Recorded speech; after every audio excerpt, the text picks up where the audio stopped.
mutual recognition, this will lose its punch. But it retains its punch when you create a climate of appreciation and a climate of understanding that this is a sacred, special place. So the Canvas team needs to have someone who's a keeper of the story.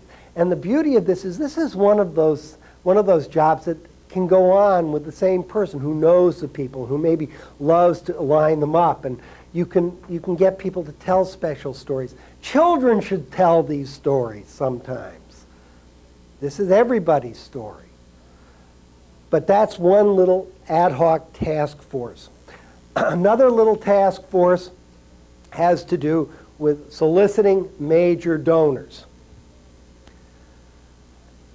Now, because we know that most of the money resides with the major donors that you're going to get, you have to find the best way in your church possible to convey to them your gratitude and to ask them for their gift. So you need a group of people who are going to work with the major donors. They may do a variety of things, and in fact, in each year they shouldn't do the same thing. They may one year call the major donors together, if that's appropriate in your church, and have a special reception for them, appreciate them, ask them for their gift at that time, and they all might make that gift. It might be that that group is going to decide that we're going to take our major donors and we're going to go on a pattern of asking our major donors to make major increases only once every 3 years. So that each year you target a segment of the major donors and say, we're asking you to do this amount this year, and then we're not going to come to you for an increase for 3 more years. How the best way to deal with these people is decided is in that task force that deals with major donors. And of course you know who needs to be on this task force. Some major donors. This is not something the rest of us decide on their behalf. The second task force has to do with the solicitation of the general congregation. And this is the group of people that you are going to ask in the most direct way possible for the money. Now, what is the most direct way possible? There is no one good direct way that works year in and year out, because you have to change this from time to time. But I suggest you consider a cycle whereby once, at least every 3 years, you attempt to make face-to-face visits with as many people as you have good canvassers for. Once every 3 years, you attempt to do that. I suggest that once every 3 years, in a year when you do not need to have a radical increase in your giving, or in a year when you just don't have a vision, or in a year when you're just too tired to do anything, you move to a Miracle Sunday campaign for the vast majority of the congregation. Not the major givers. Hear me, folks. Every year, major givers have to be attended to. But 1 year in 3, you might say, we're going to have a Sunday morning when we celebrate the church. And we're going to lead up to it with testimonials.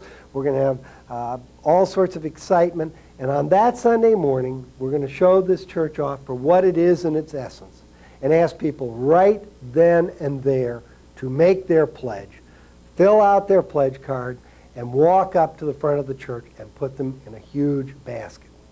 That's the Miracle Sunday approach. I participated in the largest effort of this kind in Unitarian Universalist churches in Portland, Oregon, during their last canvass, and we raised, I believe, $750,000 at the Miracle Sunday that morning. So it works. But it only works if you've talked to your major donors first. Do you everyone hear that? But there are some years when that's just a good idea. To have the idea or the sense that every year we can increase our giving 15 and 20% does not make sense. If you've just done a 28 or 30% increase, you might say to yourself, this is a good year to do something a little bit different, a change of pace, a Miracle Sunday, something of that nature. But never, never do 2 Miracle Sunday years in a row. Do not mistake the success of one technique for the establishment of a pattern. In fundraising, the right technique is a moving target, because the techniques are never the answer in fundraising. The answer is the vision, the passion. So a third way to approach, a third variant that seems to be very effective is major donors and other groups in the church in small gatherings to tell the story of the canvas and to collect the pledges at that time. That would be a three-year cycle that you might use with a change-up each time. I'm still on the issue of what the Canvas organization does, and I've just been talking about the task force that works on the vast majority of canvassers and vast majority of donors, and I've discussed those three areas. Let me just say that one thing you need to think about, and I believe everyone needs to think about, is switching to a 2 or 3 year budget cycle in order to achieve the relief from the pressure of continuously canvass. What I'm suggesting there is that once every 3 or 2 years, you do a major full court press canvass, which includes great vision, great excitement, a whole lot of energy. And you tell people this is for 2 years or 3 years. At the end of 1 year, we're going to ask you to make a cost of living increase, and then again at the end of 2 years if you do it for 2 years.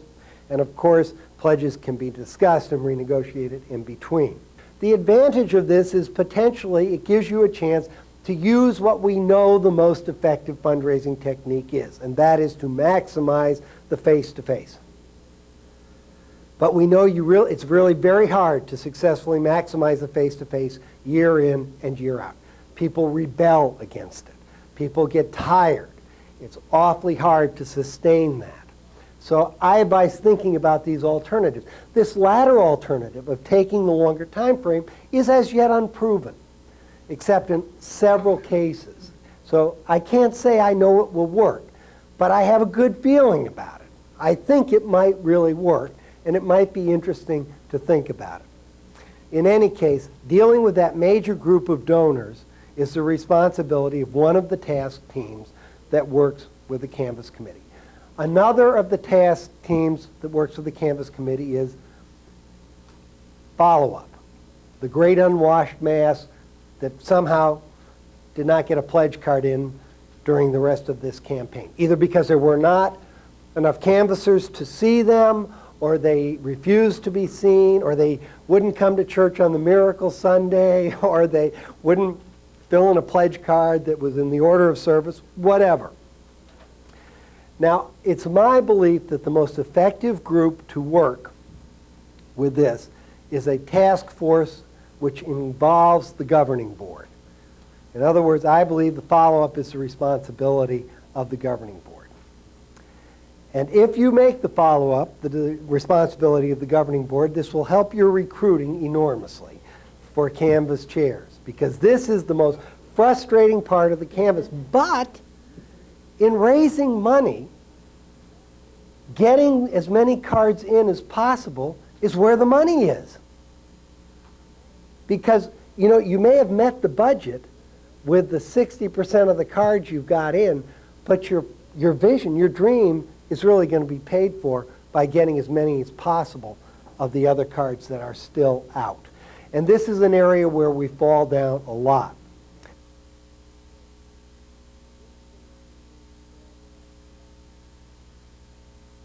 One of the reasons for this is our canvases, the actual canvases we do, just go on and on and on forever. I like a 4-week cycle for the canvas, from beginning to end. So that although there's a lot of prep work, Canvas Sunday, the kickoff Sunday, starts week 1. Canvas sermon. Canvassers prior to this week have hopefully made their appointments to see people and are seeing them during that week. I believe canvassers should have 2 things. First of all, they should only have 4 prospects, and secondly, they should make their calls within 1 week, and if they do not, the card should be turned in. There's all kinds of data supporting the fact that if you give people more than 4 cards, they will fail to make contact with a greater percentage of them than if you do give them 4 cards. In other words, you give someone 8 cards, they will be satisfied if they can reach 4 of the people, and the rest will just linger on out. We also know that unless you make the calls within 1 week, your chances of completing them start to go down radically. It is finally much easier to recruit canvassers if you say to them, it's 4 cards and it's 1 week. If you don't get it done, turn the cards in. Remember, you've already got the big givers in. We're talking about the rest of the people. Well, as I say, you are going to come to the end of that second week, and you're going to have a stack of cards. And excuse me, end of the week 1, you have a stack of cards. On that Sunday, that second Sunday, after the canvassers have had their chance, you put pledge cards in the order of service and say to people, look, we've tried to contact as many people as we can. We know we haven't gotten everyone. If you have not made a pledge, this is what we're asking you to consider this for your gift. Please fill in your pledge card and pass it in the collection plate today. That's the end of week 1.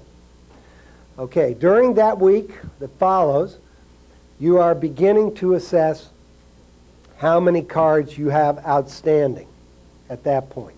And you're trying to figure out if any of those cards are potentially significant so that you need to make an effort to canvass some of those people face to face. The canvass is not a secret to people. You've been letting people know this is going to happen. So you can go ahead with that. On Sunday number 3, you again give people the opportunity to pledge if they have not yet pledged. Hopefully on Sunday number 3, you have printed in the order of service a thank you and a list of names to everyone who has so far made a pledge in clear alphabetical order, making it easy to look and see who has not made a pledge, in hopes that they are in church and are about to fill out that pledge card for you at that time. You tell them on Sunday number 3 that we're about to begin a telephone follow-up campaign done by the church leadership, who will be calling starting tonight, Sunday night, Sunday number 3 night, and throughout the week, concluding by next Sunday. We will call continuously, repetitiously. We will not stop calling until we have reached everyone. You might keep that in mind as you hold the pledge card in your hand. There's never any need to have pre-printed pledge cards with people's name on them. That's an extra effort that you do not need to do. People can write their own names on their pledge cards. You can take pledges over the telephone, whatever. You do not need people to sign pledge cards because you have no intention of enforcing them. So there's no point in it. It is the case that in Massachusetts, pledges are legally binding. I know of no Unitarian Universalist church that has ever acted on that. But if you go to the bank and look for a loan on your capital campaign, they will take as security your pledge cards. Some, yep. They're real obligations. And so in some cases you want them signed, but not in the every member canvas. It just doesn't make any difference. All right, so that's the one thing about the pledge card. The other thing about the pledge card is I like to have a lead ask on it. I don't know what you might decide you're asking people to do, but let's say that you're asking, let's say it's simple, because it should be simple. Your chances of getting it are better if it is simple. You know you're not going to talk to this person in person, face to face, but you know the publicity's gone out. She's heard the testimonials. She knows probably what the purpose is. So you put on the pledge card something like, check here if you are willing to add $100 to your annual pledge for the purpose of funding our dream, whatever it is. Or, please write in another amount. Something of that nature. But you give a lead question that makes compliance easy. So that's in there. And again, as I say, third Sunday is when you start the telephone campaign. usually done by the Board of Trustees. Here's the form of this now. Somebody in the background here, the follow-up task force, someone from the board, has had to get lists ready with phone numbers so that you can begin to call people. And you begin that Sunday evening, and you call at exactly the time the telephone solicitors call, because it's no accident that that's when they call. You do it in groups of 4 with one person as a cheerleader, together, never, ever, ever at home alone. No one leaves with that list. These calls are not made unless they are made in a group, for the most part. So you sit there as a group of 4 with one person sort of coaching people on, keeping the paperwork going, keeping the pizza passed, the beer cold, whatever it takes. You need a place where you've got 4 lines to do this. And you do it for 2 hours, and you go down the list. And if you hit a telephone answering machine, you leave a message saying that you're who you are, a volunteer calling for the church, that you are looking for the pledge, that you will be calling them until you're able to reach them. If they would like to short-circuit the process, they can call the church office and call in their pledge. You try to make it easy for them, but you're trying to let them know that you're going to be persistent, because this is the one big push of the campaign. You're back there Tuesday night doing it, Wednesday night doing it, Thursday night doing it, Saturday around noontime doing it. And that's the end of the telephone campaign. You've got what you've got. That Sunday morning, you come in, you say again, if there's anyone here, this is Sunday 4, if there's anyone here who has not yet pledged, please do so. The next newsletter, filled with a thank you to everyone who's pledged in convenient alphabetical order, you insert a pledge card. You ask people, please fill out this pledge card, call in, get it done. We've spent 4 weeks on this now. We've tried to go for the simplest ways possible throughout that whole 4 weeks, what we've tried to do.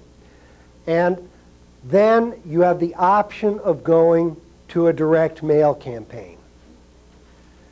And that depends on what you need at this point.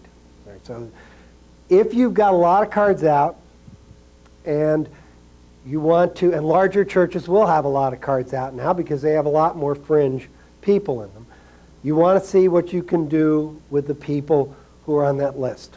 Boston Symphony Orchestra, in a study released in Nonprofit Times, has found that it takes 5 direct mail solicitations to get a response. So if you're thinking of the one letter, it's probably not worth doing it. You probably need to think in terms of multiple letters sent once a week for a period of 5 weeks. And the first letter takes the form of, the congregation has already raised $652 million toward our dream of. And we want you to be included in that dream. We hope you will consider making your pledge. A pledge card is enclosed. Something further on, about the 4th week, 4th letter is, we've contacted you 37 times, left 22 telephone messages, and sent 3 letters. And we're wondering if you're still interested in hearing from us.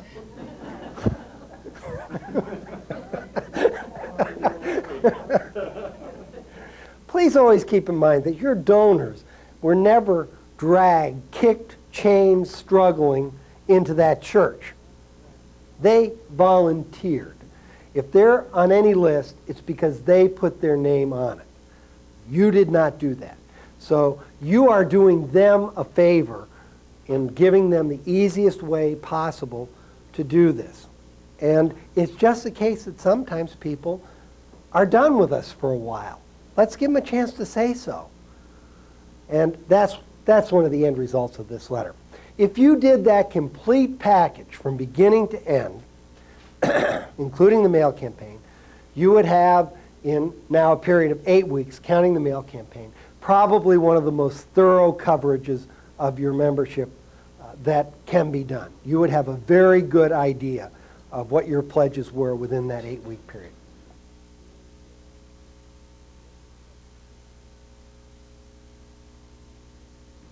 There are no sort of warm-up letters or softening kind of letters, because what the direct mail industry, which studies this carefully, knows is that those kind of warm-up letters are a waste of time, particularly for warm donors, which is what you've got for the most part. So oftentimes we create in the canvas process extra work to do that puts off or distances the key issue, which is asking for the money. Because asking for the money is the key. The canvas brochure should not have pie charts. No one gives to pie charts, a basic truth of the night. Okay, that's some of the basic outline and the timeline that we're talking about. So this thing is over. If you're doing it, if you're kicking off on March 15th, this thing is over well before the annual meeting, so that you can have your budget meeting with very high level of confidence about what's coming in. And it does work, and you can do it. Church after church has done it over the years if you keep it that compact. What are the keys? The trustees, the parish committee, really have to be at the center of this. And the more that they are at the center of it, the more likely it is to be successful. The person who is organizing the canvas has got to be committed to the timeline. And most people I know who run canvases are ripping their hair out about the follow-up. And so this very specific kind of step that works, these set of steps that work, usually are music to their ears when we deal with this. Okay. I've left this for this segment of our discussion because this is always the most difficult. Again, I'm assuming a baseline canvas where you have little preparation and not necessarily the best information. The most effective canvases are based on those people raising the money, knowing the personal circumstances and giving history of everyone they are going to ask for the money. And that is because in the best and most successful canvases, I, as your canvasser, know you, and I know what you have given, and I know what you could give. And so I know what I should ask you for, not what you might want to do, or some percentage of some percentage which is calculated through a formula so complex that no one would ever get through it. No, I'm asking you for a gift of $1,400 this year. That's the baseline, most successful way to go. Every step you remove from that, you lose incrementally. But you don't get to that step all at once. The place you try to get to that step at first is with your major donors. That's where you try, because that's the most important place. If you were sitting back in the canvas organization in a canvas and you saw that if you could just raise $8,000 more, you could have one of these visions that's important. You'd have to be realistic and say to yourself, well, gosh, 80% of the people give 20% of the money, so we got to get about 20% of that from 80, and we got to get about 80% of the money from the 20. That would be the realistic side of it. Instead of going to the default position, well, there are 100 pledging units, so everybody's got to come up with, what, $80 apiece. No, you wouldn't do that. But it is the specificity of the request that makes the most effective ask. You got to know and respect me. You got to know I've done what I've asked you to do, and you've got to be willing to take into account your financial situation and say, well, I could probably do that too. So those are the things that are going on there. Now, as you know, in most canvases, things are a lot more rough and ready because we default back to making things as vague as possible. So at the other extreme, because God forbid we'd have to ask someone for the money. So we default back to the position of saying a person gets in a meeting and says, well, here's what we're committed to this year. Do you think you could do a little more than last year? Now, that's better than not asking them at all, but it's not going to get you very much. If there's a specific amount or any way to refer to a specific amount, that's what you need to do. You can ask people for a percentage increase, but you've got to know what that is. You can't just say, gee, a person gave us $1,000 last year, would you consider a 5% increase? You might as well come clean and tell them what you're asking for here. So try and go to the specific. But as you talk to the whole population of the church, which is the preparation for the individual visit, you may have to use a much more general standard. Now, as you know, the default position for most of our canvassing is some variant of what I call the complicated chart, which says that if your income is in this range and you have 4 kids in school and 1 kid in private school and so on, and your gross income is now down to minus $52, the church will pay you $100 a year.